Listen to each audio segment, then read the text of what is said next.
मौलिक अधिकार के पार्ट 2 को देखते हैं। आइए इन प्रश्नों को देखते हैं। प्रश्न संख्या 11, भारतीय संविधान में न्यायालय में कौन प्रवर्तनीय है?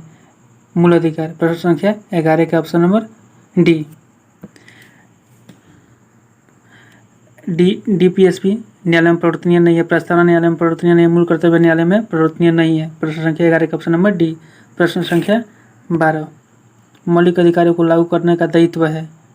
उच्चतम न्यायालय अनुच्छेद 32 के तहत मौलिक अधिकारों को लागू करा सकता है और उच्च न्यायालय अनुच्छेद 226 के तहत मूल अधिकारों को लागू करवा सकता है। प्रश्न संख्या 12 का ऑप्शन नंबर सी, उपयुक्त दोनों। प्रश्न संख्या 13, मौलिक अधिकार का निलंबन कौन कर सकता है? मौलिक अधिकारों का निलंबन राष्ट्रपति कर सकता है राष्ट्रीय पद में। जब राष्ट्रीय पद लागू हो उस समय राष्ट्रपति मौलिक अधिकार का निलंबन कर सकता है। प्रश्न संख्या 13 का ऑप्शन नंबर सी। प्रश्न संख्या 14, मौलिक अधिकारों के बारे में सुनवाई करने का अधिकार निम्न को प्रदान किया गया है, सर्वोच्च न्यायालय को। प्रश्न संख्या 14 का ऑप्शन नंबर ए। प्रश्न संख्या 15, भारतीय संविधान में उद्घोषित मौलिक अधिकारों में संशोधन किया जा सकता है केवल संसद द्वारा। प्रश्न संख्या 15 का ऑप्शन नंबर सी, मौलिक अधिकार में संशोधन संसद कर सकता है। प्रश्न संख्या 15 का ऑप्शन नंबर सी। भारतीय नागरिकों को प्रदान किए गए मूल अधिकार को निलंबित किया जा सकता है राष्ट्रीय पद के दौरान। प्रश्न संख्या 16 का ऑप्शन नंबर बी।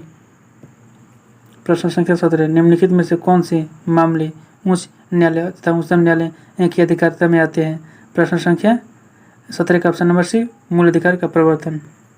प्रश्न संख्या 18, भारतीय संविधान के अंतर्गत मूल अधिकारों का संरक्षक कौन है? न्यायपालिका। प्रश्न संख्या 18 का ऑप्शन नंबर सी, न्यायपालिका। प्रश्न संख्या 19, मौलिक अधिकारों के निलंबन का आदेश कौन दे सकता है?